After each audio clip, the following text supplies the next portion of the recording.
नमस्कार, India news पर आप देख रहे हैं मेट्रो न्यूज। आपके साथ मैं अभिषेक पांडे। बुलेटिन की शुरुआत करेंगे गुरुग्राम की खबरों के साथ, जहां मानेसर नगर निगम के सेक्टर 1 में कूड़े के ढेर लगे हुए हैं, लेकिन निगम के अधिकारी सेक्टर की समस्या पर कोई भी ध्यान नहीं दे रहे हैं। मानेसर के सेक्टर 1 की मार्केट के लोगों के द्वारा निजी खर्च से सेक्टर के मार्केट की सफाई करवाई जा रही है, लेकिन उसके बावजूद भी सेक्टर की मार्केट में कूड़े के ढेर लगे हुए हैं। मानेसर निगम के अधिकारियों को इस समस्या से अवगत करवाया जा चुका है, लेकिन निगम के अधिकारियों की नाकामी की वजह से सेक्टर की दशा दिन प्रतिदिन खराब होती जा रही है। मानेसर नगर निगम के गठन से पहले सेक्टर की साफ सफाई HSIIDC के द्वारा की जा रही थी, लेकिन निगम के गठन के बाद से सेक्टर 1 में सफाई की व्यवस्था जो है वो चरमराई हुई नजर आ रही है। उदय मानेसर नगर निगम के सेक्टर 1 में जो HSIDC के द्वारा विकसित किया गया था, और जहां HSIDC जब इसकी रख रखाव करती थी उस समय काफी अच्छा सेक्टर था। लेकिन जब से मानेसर नगर निगम का गठन हुआ है तब से सेक्टर की मार्केट में गंदगी के ढेर लगे हुए हैं, और आप देख सकते हैं कितना बुरा हाल सेक्टर की मार्केट का है। और जगह जगह कूड़े के ढेर है, जिसके कारण काफी गंदी बदबू आती है। और जो लोग यहाँ पर रहते हैं वे अपने जेब से पैसे खर्च कर जो साफ सफाई करवा रहे हैं, लेकिन जो निगम के अधिकारी है वो कभी अभी तक इस पर ध्यान नहीं दे रहे हैं। और काफी गंदा हाल जो सेक्टर की मार्केट का है। और हमारे साथ सेक्टर के लोग मौजूद हैं, उनसे बातचीत करेंगे कि कितनी परेशानी जो गंदगी के कारण हो रही है। जी, कितनी परेशानी होती है? बहुत ज्यादा परेशानी हो रही है। जब नगर निगम बना था तो हमने यह मिठाइयाँ बांटी थी कि हमारा कुछ उद्धार होगा, लेकिन नगर निगम तो नरक नरक निगम बन गया है। इसने कोई काम नहीं कर रहे, ना कोई सफाई कर्मी आ रहा है, कोई अधिकारी छोड़ने वाले नहीं है। एक भी 4 महीने हो लिए मार्केट में HSIDC के पास पहले था, ये बहुत अच्छा काम हो रहा था, साफ सफाइयाँ हो रही थी, सब कुछ, कोई किसी तरह की परेशानी नहीं थी। जिस दिन से नगर निगम आया है उस दिन से बहुत बुरा हाल है। कोई भी अधिकारी सुनने वाला नहीं, कोई साफ सफाई नहीं है, कोई यहाँ कुछ भी कहो। क्या कभी जेब से पैसे खर्च कर आप सफाई जेब करवा? से पैसे खर्च करके सफाई करवा रहे हैं हम, इकट्ठे करके दुकानों से, हर दुकान से इकट्ठे करके सफाई। अब आगे ये टैक्स भी लेंगे हमसे। 2019 से टैक्स लागू हो जाएगा इनका, तो इन्होंने कोई काम नहीं किया है। कृपया इस तरफ ध्यान दे नगर निगम, मेरी रिक्वेस्ट है। देखिए काफी बुरा हाल है सेक्टर का। जो मार्केट है उसका, और देख सकते हैं आप जो एक तरफ तो जो दुकानदारों के द्वारा सफाई कर जो अच्छा मेंटेन किया हुआ है, लेकिन जहां निगम के अधिकारी कोई ध्यान नहीं दे रहे हैं उसके बावजूद जो ऐसी जगह है, कुछ दुकानदार जो पैसे नहीं देते उनकी दुकानों के सामने कूड़े के ढेर हैं। तो कहीं ना कहीं निगम के अधिकारियों की लापरवाही के कारण जो सेक्टर की मार्केट है वो खराब हो रही है। हमारे साथ सेक्रेटरी आप पहले RWA प्रधान रहे हैं, तो हाँ जी। क्या साफ सफाई पहले होती थी? और पहले जैसी साफ-सफाई तो कभी ज़िंदगी में नहीं हो सकती। HSIDC हर मामले में कोऑपरेट करके चलती थी और जैसा हम कहते थे वैसा ही काम करती थी।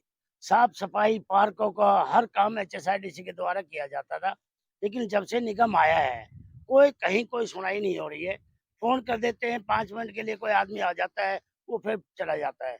मार्केट में कुछ दुकानदारों ने पैसे इकट्ठे करके 2 साइड, एक साइड अभी भी गंद का ढेर लगे हुए हैं, बैंक बैंक जिधर है काफ़ी, वो कोई पैसा नहीं दे रहे, बाकी कुछ लोग सहयोग कर रहे हैं साफ-सफाई के लिए। मैं प्रशासन और हरियाणा सरकार से न अनुरोध करूँगा कि यहाँ पर सफाई कर्मचारी परमानेंट लगाया जाए, क्योंकि मार्केट बहुत सुंदर मार्केट बना रखी है। HSIDC के अंडर थी, तब तक बहुत सुंदर मार्केट थी, लोग तारीफ़ करते थे और जब से निगम आया है, आपके सामने कितना ढेर लगा हुआ है। आप देख सकते हैं, खुद देख सकते हो भाई क्या हाल है इस सेक्टर का, मार्केट का क्या हाल है। मैं सरकार से अनुरोध करूँगा, निगम के कर्मचारियों से अनुरोध करूँगा, इस तरफ ध्यान दिया जाए। अति अनुरोध करेंगे हाथ जोड़ के, अब हमारी मार्केट को सुंदर जैसे पहले थी वैसे बनाया जाए। देखिए काफी बुरा हाल है, और निगम के अधिकारियों को अवगत कराने के बावजूद भी अधिकारी इस पर ध्यान नहीं दे रहे हैं। तो कहीं ना कहीं काफी बड़ी परेशानी जो सेक्टर में जो मार्केट है, मार्केट के लोगों को हो रही है। और जहाँ जो लोग सेक्टर वासी जब मार्केट में आते हैं तो उन्हें बदबू के कारण काफी परेशान होना पड़ता है, और जिसके कारण आवारा पशुओं का भी जमावड़ा सेक्टर की मार्केट में लगा रहता है। गुरुग्राम से कैमरामैन गौरव के साथ प्रदीप यादव, इंडिया न्यूज। तो वहीं सोहना के गांव धुनेला में बनी बीपीएल कॉलोनी के गरीब लोगों ने सेंट्रल पार्क सोसाइटी पर गंभीर आरोप लगाए हैं। लोगों का कहना है कि सेंट्रल पार्क के सीवर के गंदे पानी से उनका जीवन दूभर हो चुका है। मजबूरन उन्हें इस बदबूदार पानी के साथ जीना पड़ रहा है।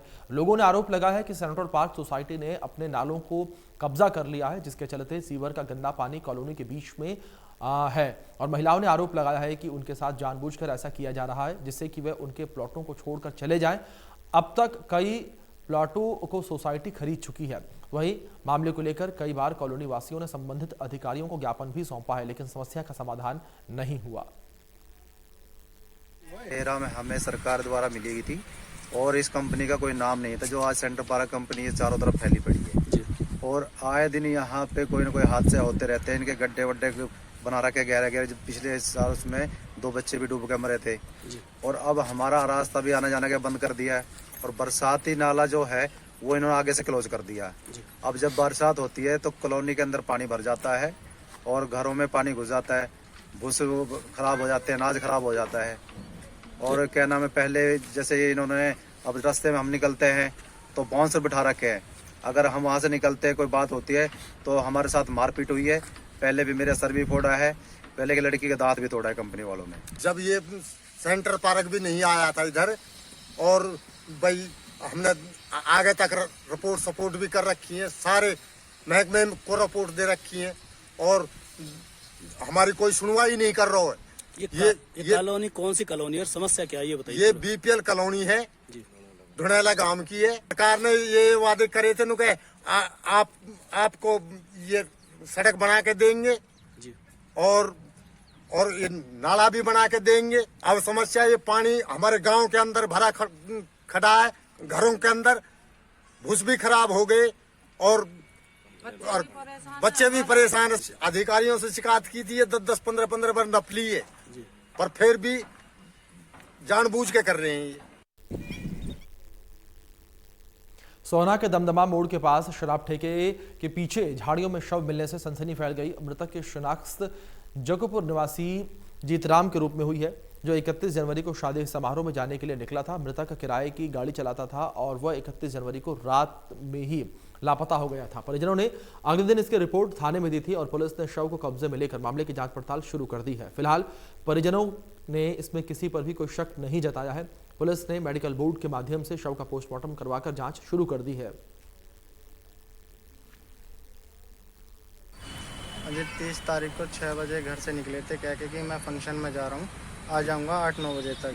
मैं ड्यूटी पे था उस टाइम, मैं रात को 2 बजे आया घर पे। आज हम वहाँ देखने गए थे, मैंने क्या पता वहाँ मिल जाए हमें। वहाँ देखा था झाड़ियों में मिला गया। तो आपने गुमशुदगी दर्ज करवाई थी? हाँ जी, हमने 31 तारीख को करवा दी थी। 31 तारीख को शाम को ही करवा दी थी, 6-6:30 बजे का सुबह।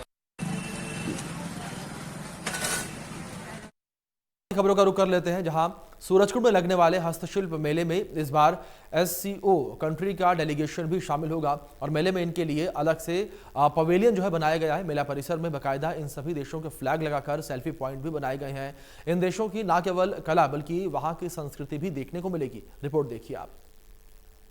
अंतर्राष्ट्रीय सूरजकुंड मेले को एक बार नया रूप दिया जा रहा है, चूंकि G20 का डेलीगेशन भी इस मेले में पार्टिसिपेट कर रहा है। इसके साथ साथ में जो एससीओ कंट्री हैं वो भी यहाँ अपने डेलीगेशन उनका होगा, उनके कलाकार होंगे और उनको भी यहाँ अपनी कला और हुनर दिखाने का मौका मिलेगा। आप 8 देश जो इसके अंदर आते हैं उनके फ्लैग यहाँ लगाए गए हैं और इसी तर्ज पर इसको पूरी तरह से सजाने की कोशिश की गई है। देखिए, आपको मैं अगर तस्वीर दिखाऊँ तो बेहद कलरफुल ये तस्वीर आप साफ तौर से देख सकते हैं। जो एससीओ कंट्री हैं उनके तमाम जो प्रतिनिधि हैं वो यहाँ होंगे और इसके साथ साथ में वहाँ की कला और संस्कृति भी देखने को मिलेगी। बात कर रहे हैं हम हरविंदर जी, ये जो एससीओ कंट्री हैं ये कौन कौन सी कंट्री इसमें हिस्सा ले रही हैं? जी, जैसा आपने याद किया होगा, मेले में घुसते ही इसका हमने बड़ा जोर शोर से इसका प्रचार प्रसार भी किया है। मेले में एंट्री करते ही वीआईपी गेट के लेफ्ट साइड में जो आप देखेंगे तो पूरा एससीओ सेक्शन है इसमें। ये जो पवेलियन देख रहे हैं ये भी एससीओ से संबंधित है। एक तरह से सेल्फी पॉइंट बनाया है SCO colony head of state 2023। इसमें सिक्योर एससीओ का ये जो मोदी जी ने इनको दिया था लोगो, ये हमने इसमें ऐड किया है इसमें। अच्छा, कौन कौन सी कंट्री हैं इसमें? हम फ्लैग देख रहे हैं, तो क्या पाकिस्तान का भी इसमें फ्लैग दिख रहा है? जी बिल्कुल, आप देखेगा यहाँ पे पाकिस्तान का फ्लैग भी दिख रहा है। India, Pakistan, Kyrgyzstan, Tajikistan, China का इसमें फ्लैग दिख रहा है आपको। तो ये तमाम जो कंट्री हैं इनके क्या डेलीगेशन ही होंगे या इनके कला और कलाकार या कोई आर्टिजियंस यहाँ पर? जैसे हमारा पहले भी आपको ज्ञात है, सूरजकुंड मेले में हमेशा हम पार्टनर नेशन को कला और संस्कृति दोनों का समावेश करवाते हैं, तो उसी प्रकार इस बार भी आएगा। लेकिन इस बार संख्या ज़्यादा होगी, देश ज़्यादा पार्टिसिपेट कर रहे हैं, तो एससीओ के सभी देशों को आमंत्रित किया गया और वो सभी आ रहे हैं। एससीओ के सभी देशों को आमंत्रित किया गया है और उनकी तरफ से मंजूरी मिल चुकी है और इसी को तर्ज पर अब ये जो कलरफुल की जो हम बात कर रहे हैं, तो कहीं ना कहीं जो दूसरे देश यहाँ हिस्सा लेंगे उनकी भी यहाँ झलक देखने को मिलेगी। फरीदाबाद से देवेंद्र कौशिक, इंडिया न्यूज़। फरीदाबाद के सूरजकुंड में लगने वाले 36वें अंतर्राष्ट्रीय हस्तशिल्प मेले को लेकर अधिकारियों ने प्रेस कॉन्फ्रेंस की। इस दौरान अधिकारियों ने बताया कि 36वें अंतर्राष्ट्रीय सूरजकुंड हस्तशिल्प मेले में शंघाई कोऑपरेशन ऑर्गेनाइजेशन के देशों के शामिल पाकिस्तान को मेले में शामिल नहीं किया जाएगा। पहले 8 देशों के झंडे लगाए गए थे, लेकिन अब पवेलियन से पाकिस्तान का झंडा हटाया गया है। पहले सेल्फी पॉइंट पर भी पाकिस्तान का झंडा लगाया गया था। बता दें कि कल से शुरू होने वाला मेला 19 फरवरी तक चलेगा। दोनों तस्वीरें आपके स्क्रीन पर हैं।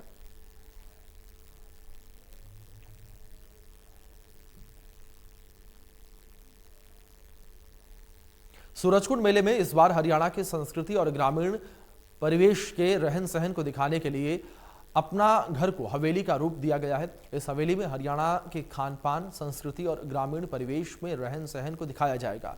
इसी पर आप हमारे सहयोगी की रिपोर्ट देखें।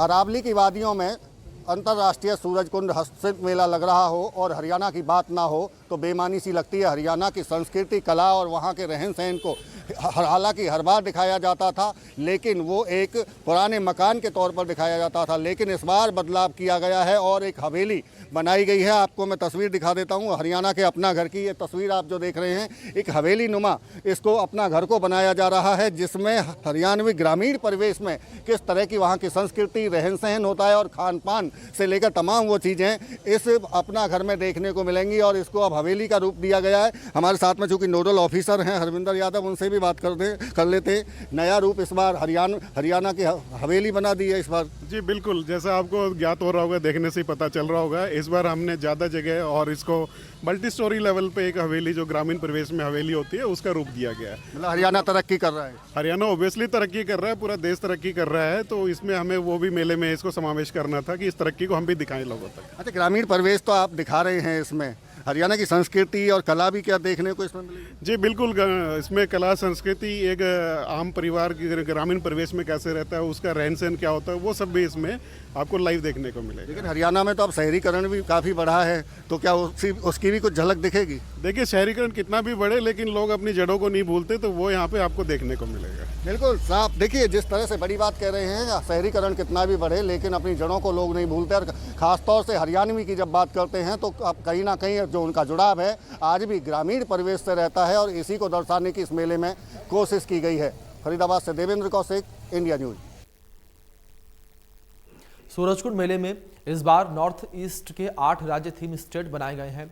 उन्हीं में एक नागालैंड में आज भी लोग पेड़ों पर घर बनाकर रहते हैं। ऐसे में किस तरह का वहां पेड़ों पर घर बनाया जाता है, इसको लेकर मेले में दिखाने की कोशिश की गई है और यहां पर भी पेड़ के ऊपर घर बनाया गया है। रिपोर्ट देखिए आप।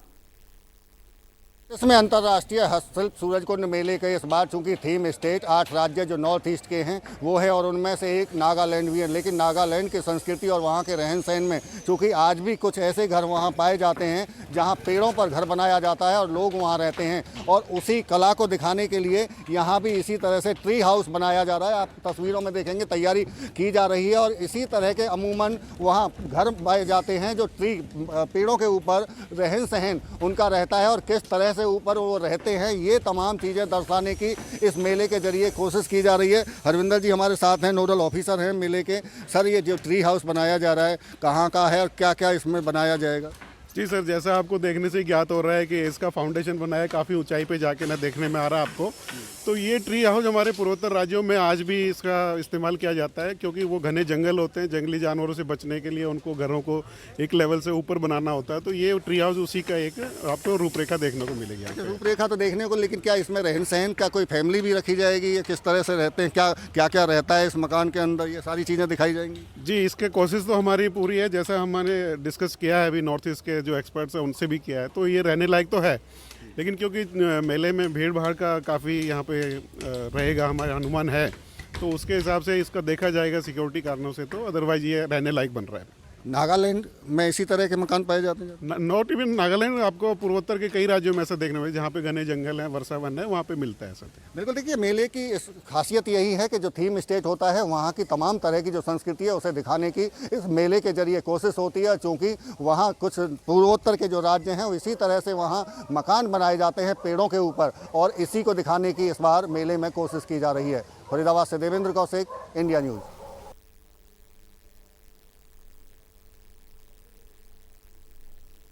तो वहीं फरीदाबाद में एक युवक ने सैलरी के 10,000 रुपये नहीं मिलने पर फांसी लगाकर खुदकुशी कर ली।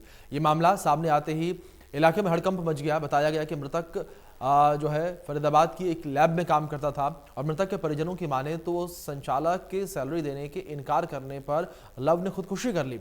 आरोप है कि जब कई बार सैलरी मांगे जाने के बाद भी लैब संचालक उसे सैलरी देने के लिए तैयार नहीं हुआ तो उसने घर आकर फांसी लगाकर आत्महत्या कर ली। मृतक ने आत्महत्या करने से पहले एक सुसाइड नोट भी लिखा है जिसमें उसने लैब संचालक को अपनी आत्महत्या के लिए जिम्मेदार ठहराया है। फिलहाल पुलिस ने आरोपी लैब संचालक के खिलाफ मामला दर्ज कर लिया है और अब मामले की जांच पड़ताल शुरू कर दी गई है। फिलहाल बुलेटिन में इतना ही। तमाम अपडेट्स के लिए बने रहे इंडिया न्यूज के साथ। धन्यवाद।